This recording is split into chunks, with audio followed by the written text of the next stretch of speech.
Bom, a gente vai falar a partir desse mais recente caso, né, do terrorista George Washington de Oliveira Souza, que planejou explodir aí um caminhão de combustível nas proximidades do aeroporto de Brasília, numa rede elétrica. A gente vai falar sobre o crescimento do número de armamentos, munições no governo Bolsonaro e esse clima, né, de terrorismo no Brasil. E para a gente levar essa conversa aqui, a gente convidou o José Carlos Portela Júnior, advogado criminalista, ele que é membro do coletivo Advogadas e Advogados pela Democracia. Oi, Portela, bom dia, prazer em recebê-lo. Oi, Marilu, bom dia. Quanto tempo? É Bom dia, mesmo, ouvintes. Estamos aí, estamos firmes. aqui. Perfeito, Portela, sempre um prazer falar contigo, viu? Bom, Portela, vamos falar aqui Obrigado. desse terrorista, né, o George Washington, que confessou aí que tirou as licenças, né, as suas licenças como categoria que reúne caçadores, atiradores e colecionadores, o CAC, né, em outubro de 2021, inspirado em Bolsonaro. Né, ele disse que gastou R$ 170 mil na compra de pistolas, revólveres, fuzis, carabinas, munições, etc., né, para o atentado que estava organizando aí no Distrito Federal.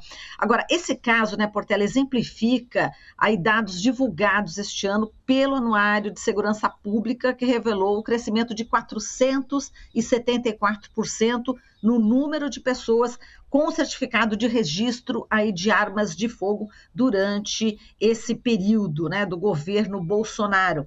Como é que você também está vendo toda essa questão, né, desse terrorismo? Há quem diga que isso não é terrorismo, estava até ouvindo na madrugada aqui a CBN, tinha um especialista, professor da USP, dizendo que não é tipificado como terrorismo o que o George Washington fez. Enfim, eu queria até que você falasse para a gente, né, como é que você vê esse caso e também fazer esse paralelo com essa, enfim, disseminação, né, de armamentos aqui no Brasil. Olha, eu vejo isso tudo com muita preocupação, né? Muita apreensão. Quem não está preocupado, quem não fica apreensivo é porque está mal informado, né? Não está vendo a realidade. Então, os números que você trouxe aí de aumento de pessoas armadas no Brasil nos últimos anos é algo que nos coloca numa situação muito difícil, né? Porque você tem esse caldo de violência que está fervendo no Brasil, né? Para além daquela violência tradicional, urbana, né? Diante das desigualdades sociais que o Brasil vive, nós temos essa outra violência política que aumentou exponencialmente nos últimos anos e muito mais agora nesse período pré e pós-eleitoral. E aí você tem pessoas armadas, né, com liberação de armas pelo governo Bolsonaro, aumento de clubes de tiro no Brasil, esse discurso fascista, né, que toma conta da sociedade, em que pessoas se acham autorizadas a exercerem, né, aquilo que elas acham como direito delas, né, que na verdade não é direito, uma violência de fazer o que quiserem com as suas próprias mãos, né, montando artefatos, tentando explodir prédios, colocando fogo em carros, usando de armas para atacar pessoas que elas consideram como inimigas por não aderirem a esse discurso fascista, né? Então, a construção nos últimos tempos que nós tivemos, né, das eleições de 2018 até agora, a partir desse discurso de ódio, de construção do inimigo que deve ser destruído, nós estamos vendo o resultado disso aí, né? Então, aqueles que dizem, mas isso é só uma liberdade de expressão, nós temos que garantir o direito de liberdade de expressão, fica só no debate de ideias. Nós estamos vendo o resultado concreto desse discurso do Bolsonaro. Lembrando que quando ele estava em período de eleição, em 2018, ele dizia, vamos metralhar a petralhada, né? Dizia que ia mandar a oposição para o pau de arara, né? Usando de palavras, de jogo de palavras, mas era isso que ele dizia. E essas pessoas apoiadoras do Bolsonaro, agora armadas, né, se acham autorizadas a encamparem esse tipo de ação violenta, que sim é terrorismo. Pode não ser terrorismo, né, nos estritos termos da lei antiterrorista brasileira, porque a lei que foi editada, a lei de antiterrorismo no Brasil, ela tem alguns problemas, né? Pode não se encaixar especificamente nessa lei, mas nós podemos chamar, sim, de atos de terrorismo, do ponto de vista da ciência política, do ponto de vista da análise dos fatos, né? E aí, claro, pode se encaixar em algum outro tipo penal do Código Penal, né? Pode não se encaixar na lei especificamente antiterrorista, mas sim nós temos que afirmar com todas as palavras o que é isso que nós estamos vivendo no Brasil. É terrorismo, e um terrorismo que está sendo pulverizado, né? Não está somente na mão do Estado, né? Porque também está na mão do Estado, porque as Forças Armadas apoiam esse tipo de ação, né? Estimularam essas ações também. Mas nós temos esse terrorismo pulverizado que está na mão agora de qualquer pessoa, como um cidadão desse, como o George Washington. Uhum. Exatamente, a gente vai falar já dessa questão, né, que tem mais armas nas mãos, né, das pessoas, né, do setor privado do que do próprio das forças policiais. A gente já vai entrar nesse campo também, viu, Portela, mas eu já queria repercutir com você essa notícia, né, de que o Flávio Dino, né, futuro ministro da Justiça, pediu aí para o ministro do Supremo Tribunal Federal, Alexandre de Moraes, suspender o porte de armas em todo o Distrito Federal a partir de hoje até o dia 2 de janeiro. Né? E o pedido já está sendo analisado aí no STF e, se for atendido, os CACs, né, esses colecionadores, atiradores, não poderão aí exatamente portar as armas. Como é que você vê esse pedido e também em relação à análise que o ministro Alexandre de Moraes já deve estar fazendo em relação a essa questão? Eu reputo que é um pedido importante, necessário, e acredito que vai ser deferido, com certeza. Agora, para além disso, né, onde está a polícia militar? Né? Onde está a polícia que não faz nada diante desses atos que a gente passa na frente dos quartéis, aqui mesmo em Curitiba, e a gente vê crimes sendo cometidos, né? Porque essas pessoas estão pedindo a subversão da ordem democrática, né? Você vê cartazes pedindo volta da ditadura, AI-5, intervenção militar. Cadê a polícia que não faz nada, né? No Distrito Federal aconteceu tudo aquilo lá, né? Naquela noite de terror, tocaram fogo em um monte de carros, tocaram terror ali em Brasília. E cadê a polícia militar? A polícia militar que sempre atua para reprimir protestos da esquerda, né? Protestos que nem sequer são violentos, mas agora faz corpo mole diante desses atos terroristas dessa turba de marginais, porque é isso que são. Quem pede intervenção militar, quem pede a subversão da ordem democrática, tem que ser taxado de marginal, de bandido, né? E essas pessoas têm que ser reprimidas. Como o Flávio Dino disse, os acampamentos, né, desses marginais que estão na frente dos quartéis são células de terroristas. É isso que está acontecendo. Né? Eles estão engrossando o discurso e chegando perto da posse do Lula, isso vai ficando cada vez mais evidente e cada vez mais preocupante, porque se acontece isso aconteceu agora há poucos dias em Brasília, aí acontece mais essa prisão desse terrorista do George Washington. O que vem depois? Né? Aí você vê falas truncadas, enviesadas dos chefes das Forças Armadas do governo Bolsonaro, né? Fazendo corpo mole ou falando coisas que incentivam essas pessoas a continuarem com essas ações.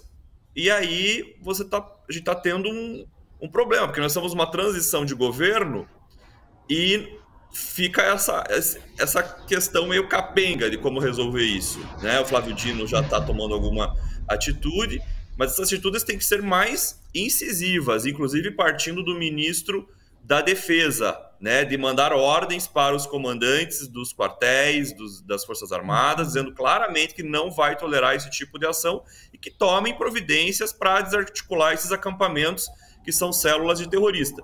Então a gente precisa estrangular essa gente, né, no sentido de tirar aquilo que lhes dá força, que é a organização coletiva deles na frente dos quartéis, ver quem está bancando isso, porque isso aí tem dinheiro de empresário no meio, tem empresário bancando isso, né? A gente sabe, já saíram tantas notícias sobre isso, e fazer a prisão dos líderes desses acampamentos. Assim a gente estrangula esse movimento, não deixa ele crescer.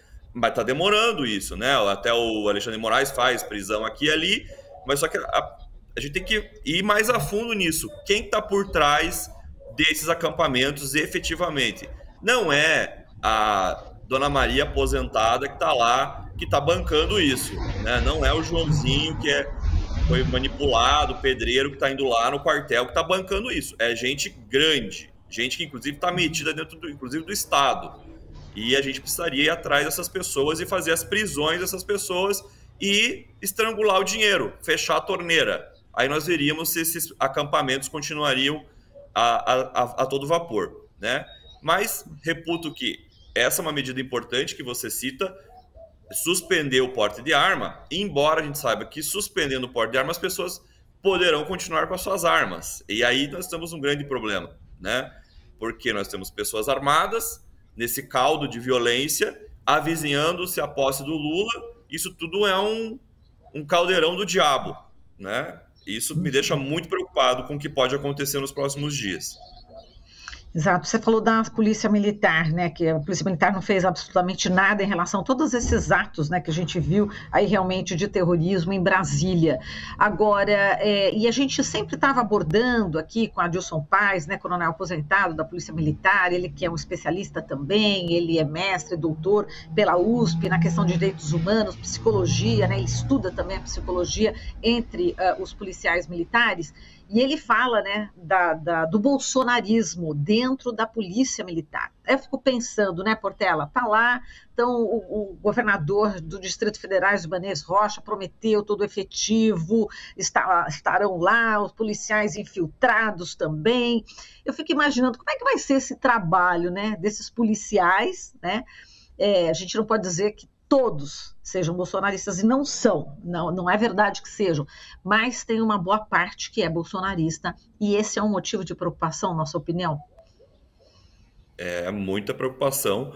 Bom, veja que o Ibanez está anunciando que vai chamar o ministro da Justiça do Bolsonaro para ser secretário de Segurança de Brasília. No dia 2, né? Isso é um tapa na cara, né? Da sociedade, um tapa na cara do Lula, né?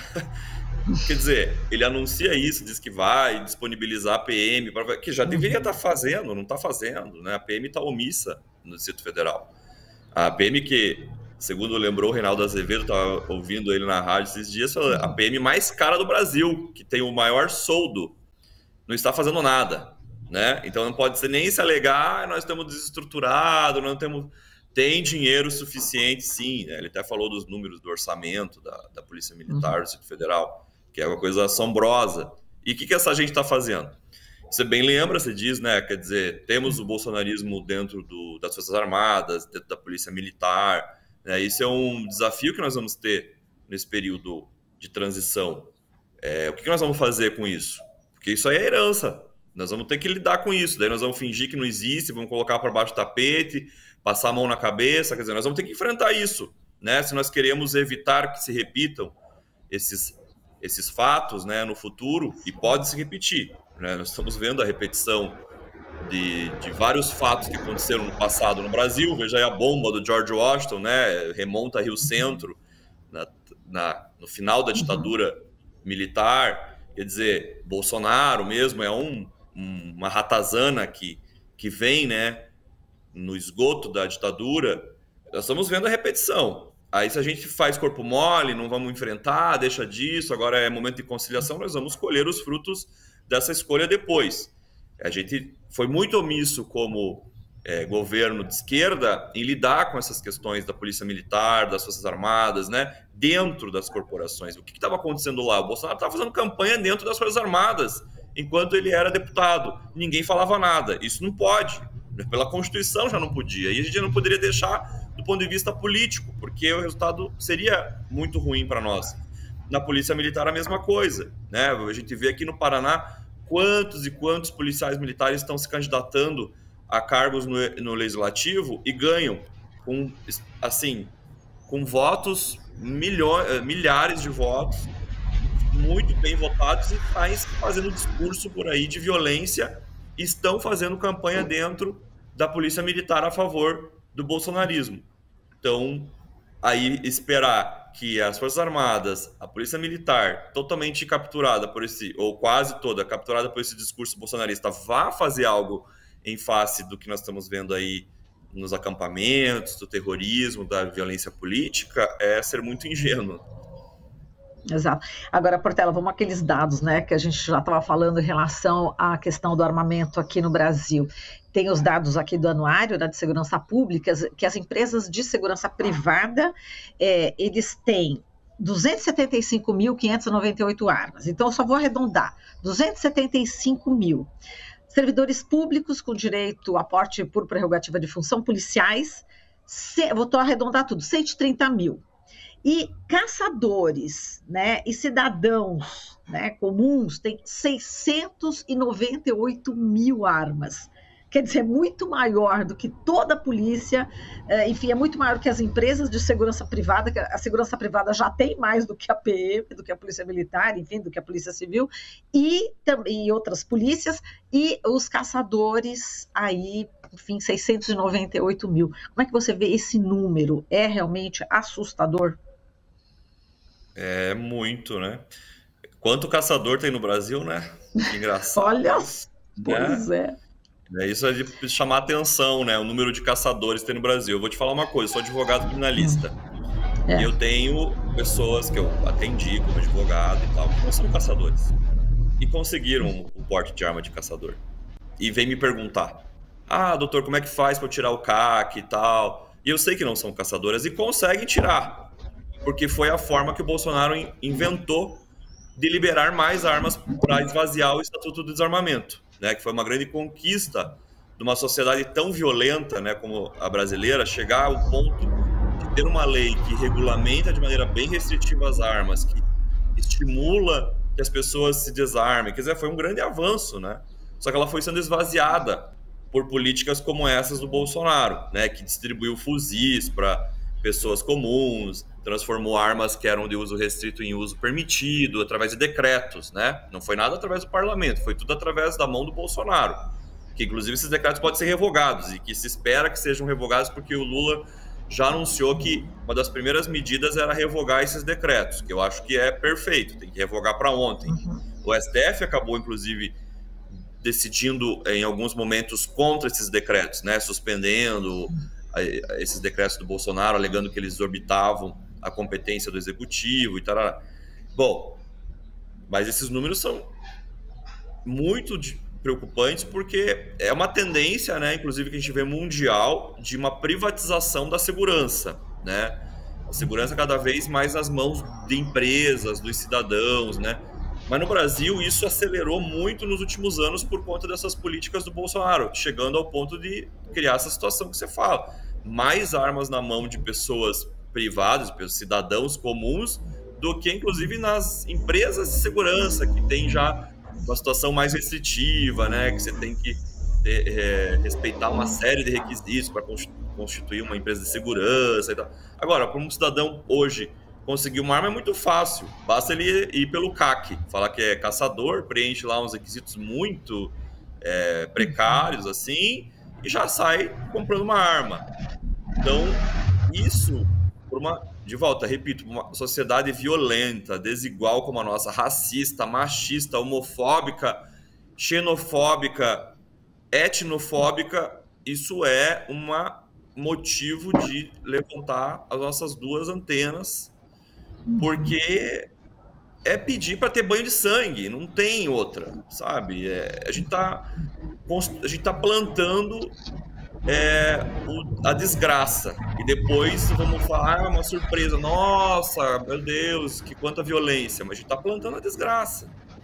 Então, a gente tem que enfrentar isso, quer dizer, clube de tiro, né? Rondônia hoje virou eu estava lendo uma matéria, Rondônia virou um antro de clube de tiro, de gente com arma, por conta do agro, né? Contra os índios. Santa Catarina, aqui perto do Paraná. Quer dizer, sim. Virou uma célula nazista. Santa Catarina tem um monte de célula nazista e lá todo mundo tá armado. O que nós vamos esperar com isso, né? Isso me deixa muito preocupado. Aí no Sul, né, falando de sociedade racista, só para a gente fechar aqui, que a gente já tem um outro entrevistado já na linha, no Sul, segundo esse anuário, né, da segurança pública, a região Sul, apesar de ter 14% da população brasileira, ela tem 25% dos registros do CAC no Brasil, quer dizer, quase o dobro, né, quase. Enfim, como você falou, né, muitas células nazistas, né, principalmente aí no Sul, onde você está também, né, Portela? E agora eles estão fortemente armados com a anuência do Estado. Então, quer dizer, o Estado dá o apoio para que essas pessoas se armem, o Estado incentiva, né, o ódio, diz que tem que combater o inimigo, que tem que defender a propriedade, o que custar, tem que defender o status quo, né, a ordem instituída, cujo que custar, subvertendo, inclusive, a democracia. E aí essas pessoas, claro, vão sair autorizadas a fazerem o que elas quiserem, né? É a barbárie total. Certo. Portela, a gente agradece demais aqui a sua participação, um prazer enorme falar contigo, viu? Muitíssimo obrigada. E a gente mesmo, nesse quadro todo de muita apreensão, feliz 2023. Vamos ver se a gente consegue ter um ano mais feliz do que os anos anteriores, obrigado, né, Portela? Para você também, Marilu, para os ouvintes, muita prosperidade, que a gente consiga ter clareza para lidar com os problemas que nós temos, são grandes, né? E coragem também para enfrentar tudo isso. Tá certo, muito obrigada, viu, Portela? Um abração. Obrigado. A gente conversou aqui com o José Carlos, um abraço. Falamos com o José Carlos Portela Júnior, advogado criminalista, membro do coletivo Advogadas e Advogados pela Democracia. Estamos apresentando Jornal Brasil Atual. As notícias que os outros não dão.